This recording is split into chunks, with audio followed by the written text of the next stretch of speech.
Bonjour à tous et bienvenue sur la tribune de Coruscant pour cette nouvelle vidéo d'analyse du trailer de l'histoire de Star Wars Outlaws. Avant de se plonger dans l'analyse, voici quelques informations autour de ce jeu dont nous avons appris la date de sortie, car il sortira le 30 août 2024 et sera disponible sur PC, PS5, Xbox ainsi que Luna, le service de cloud gaming d'Amazon. Ce jeu sera disponible en plusieurs éditions, avec tout d'abord l'édition standard qui comprendra le jeu de base ainsi qu'un pack bonus Raid de Kessel pour ceux qui auront précommandé le jeu. Avec l'édition Gold, en plus de tout ça, il y aura 3 jours d'accès anticipé ainsi qu'un Season Pass. Parmi le contenu additionnel du jeu, nous savons d'ores et déjà qu'il y aura 2 DLC disponibles après la sortie du jeu où nous pourrons continuer à explorer le monde de Star Wars Outlaws en découvrant de nouvelles histoires, de nouvelles quêtes et des zones inédites. Il y aura également dans ce Season Pass une mission exclusive intitulée le Pari de Jabba qui sera disponible à la sortie du jeu. Enfin, en plus de tout ça, dans l'édition Ultimate, il y aura 2 packs de cosmétiques avec Infiltré insaisissable et As du Sabak,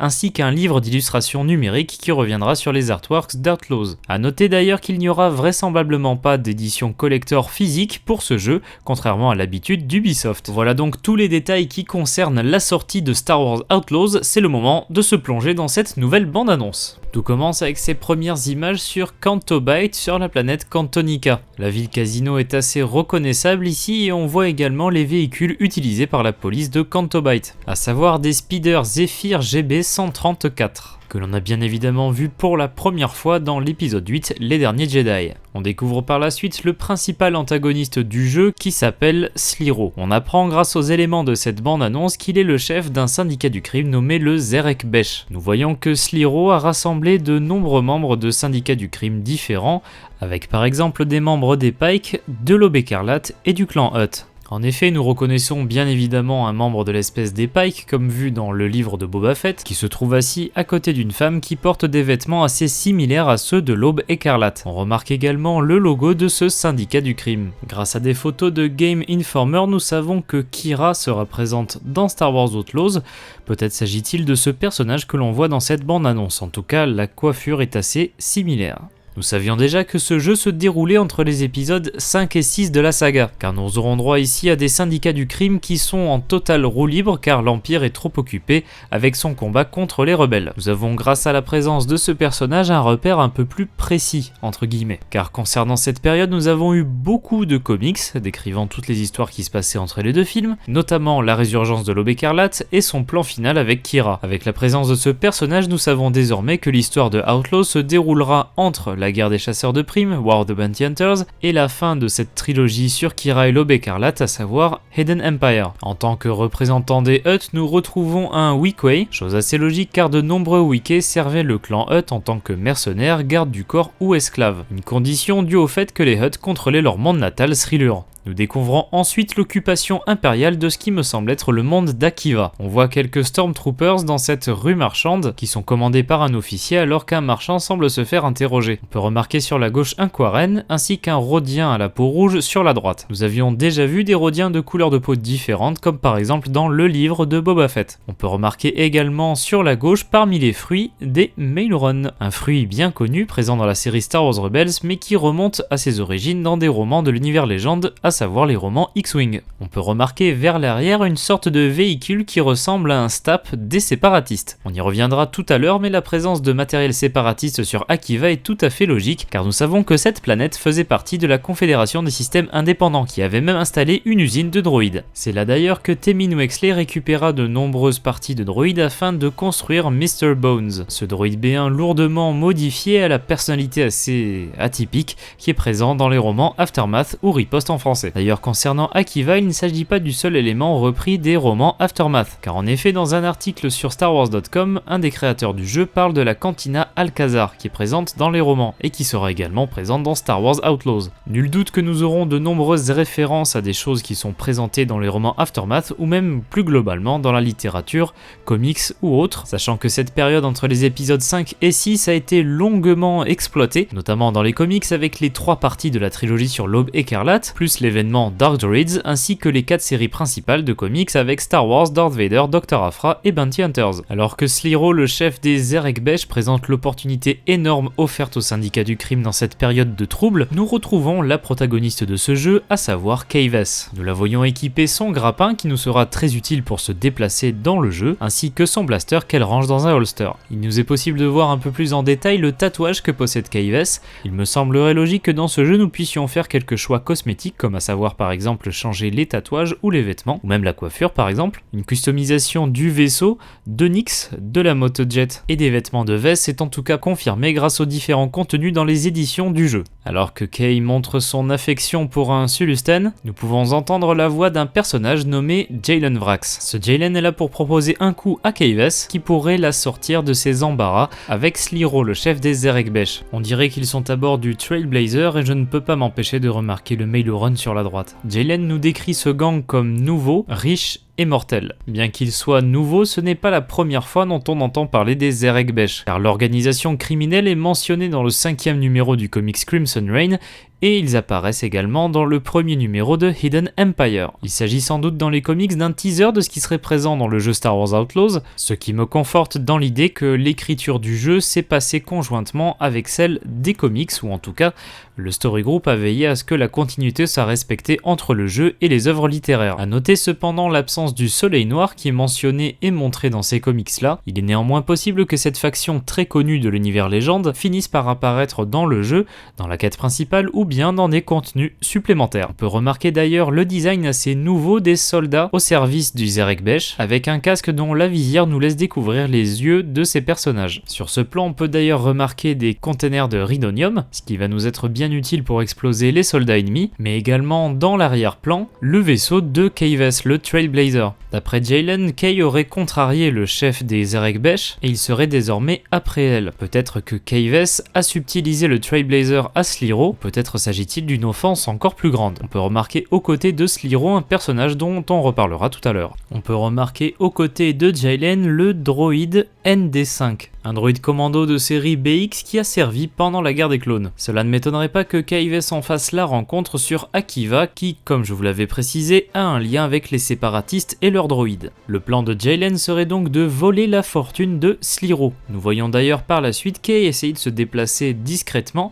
dans un environnement qui ressemble beaucoup à celui de Canto Bight et qui serait donc le lieu d'opération des Zerek Besh de Sliro. Dans les plans suivants, nous pouvons voir Kayvess dans le palais de Jabba. Nous la voyons d'ailleurs faire face à Han Solo dans la carbonite, Han Solo étant déjà présent dès les toutes premières bandes annonces du jeu, alors que Kay semble demander une audience à Jabba. Alors que Kayvess accepte cette dangereuse mission, nous voyons plusieurs images de mondes très différents. Tout d'abord, nous reconnaissons la lune de Toshara, qui est un lieu original pour Star Wars Outlaws et que nous avons déjà pu voir dans les différents trailers et démos de gameplay. Le lieu suivant me semble être Akiva, puisqu'on retrouve la même végétation, le même genre de ville que l'on a vu précédemment. Ensuite, nous avons un plan de Mos Eisley, on reconnaît assez aisément un des bâtiments emblématiques de cette ville de Tatooine. Dans les cieux, on peut reconnaître une navette assez identifiable, il s'agit d'un transport Utilipid Cienerchal, un modèle inventé pour le Galaxy's Edge. On découvre ensuite le clan Ashiga, un autre syndicat du crime établi sur la planète Kijimi. Ce clan de Melito est dirigé par la reine Ashiga que l'on voit ici dans cette bande-annonce. Ce nouveau clan a été créé en collaboration étroite avec Lucasfilm Games afin que cela corresponde au lore autour des Melito, une espèce apparue dans l'épisode 7, le réveil de la force. Originaire de la planète Litoran, les Melito ont un fonctionnement sociétal assez similaire à ceux des insectes, vivant dans des ruches dirigées par des reines. On retrouve ici le même fonctionnement avec la reine Ashiga qui dirige le clan Ashiga. Nous apprenons ces quelques informations sur la reine Ashiga dans un article en lien avec le jeu, qui nous précise d'ailleurs que cela fait plusieurs générations que Kijimi est contrôlé par le clan Ashiga. On voit par la suite le personnage de Dantka, une Mon Calamari qui donne des informations à Vess. Bien que le casting n'ait pas été confirmé, il me semble reconnaître la voix de l'actrice qui incarne ce personnage. Il est fort probable qu'il s'agisse de Shorey Agdashlu, qui a d'ailleurs été récemment engagé par Ubisoft afin de doubler le personnage de Roshan dans Assassin's Creed Mirage. On voit ensuite Kayvess rencontrer de nombreux leaders de syndicats différents, comme par exemple les Pike ou Jabba le Hutt pour le cartel des Hutt. On reconnaît la salle du trône de Jabba ainsi que quelques personnages comme par exemple Bib Fortuna dans le fond de cette image.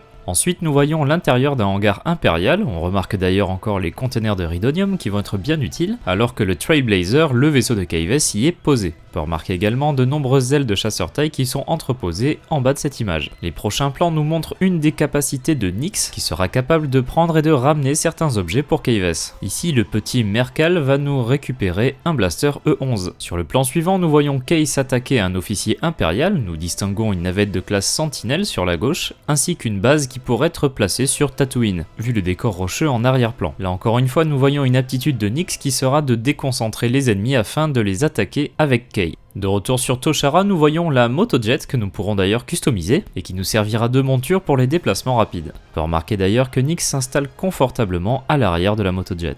Par la suite, nous voyons Kay dévaler des toits sur ce qui semble être Kijimi. En tout cas, l'architecture est assez réminiscente de cette planète vue dans l'épisode 9, bien qu'il me semble que ce soit la première fois que nous voyons cette planète de jour et avec un temps correct, Kijimi étant régulièrement montré de nuit avec un temps neigeux. La mission principale de ce jeu semble être le vol de la fortune de Sliro, et afin d'accomplir ce job impossible, il faudra recruter la bonne équipe. Nous voyons par exemple un Tchadrafan, peut-être fera-t-il partie de cette équipe-là, mais également un Rhodien qui semble vouloir réparer un droïde de protocole. Ce droïde a l'air quand même assez particulier car on voit que dans sa main droite il a un blaster, alors qu'on voit derrière Kayvess en train de se cacher. Peut-être craignait-il la réactivation de ce droïde. On peut remarquer que cet atelier a des murs assez similaires à ceux d'une installation impériale et qu'on retrouve de nombreuses parties de droïdes, notamment des droïdes B1, ainsi que ce qui me semble être une tête de droïde d'homme. On peut remarquer sur la manche du Rhodien un symbole impérial assez discret, peut-être s'agit-il d'un personnage qui était au service de l'Empire, mais qui s'est désormais reconverti dans la pègre. Nous assistons par la suite à plusieurs plans qui nous montrent d'après moi le vol du Trailblazer par Kayvess. On remarque la présence de soldats du Zerek Besh alors que Kay semble avoir quelques difficultés pour s'installer à bord du Trailblazer. Peut-être que comme dit précédemment, Kayvess volera ce vaisseau, ce qui pourrait être une des raisons pour lesquelles Sliro en veut à notre protagoniste. On voit ensuite le Trailblazer partir d'une planète où l'on remarque d'ailleurs une sorte de ceinture d'astéroïdes bien qu'elle ne me paraisse pas complète et dans laquelle il me semble distinguer des épaves de vaisseaux sans que je puisse clairement identifier le modèle. Afin de traquer Kayvess, nous voyons que Sliro a employé une chasseuse de primes nommée Veil. Il s'agirait d'une chasseuse très compétente et qui aurait des liens avec de nombreux syndicats du crime à cette époque dans la galaxie. Cette chasseuse de primes très douée s'en prend à main nue à un droïde, puisqu'on la voit attaquer notre cher ND5. On peut remarquer de la végétation dans le fond, peut-être s'agit-il d'une scène sur Akiva. Ce nouveau personnage semble impliquer que Kayvess aurait une importance toute particulière, mais sans doute que cela fera partie des éléments de l'intrigue qui ne seront pas révélés pour le moment bien évidemment. Par la suite, on peut remarquer que le Trailblazer est poursuivi par un Star Destroyer, d'ailleurs assez particulier, car comme vous pouvez le remarquer, il manque les deux générateurs de boucliers déflecteurs ISD-72X, une chose assez étrange car les boucliers déflecteurs quand même sur un vaisseau ça peut être utile. On remarque au beau milieu des chasseurs taille un chasseur X-Wing,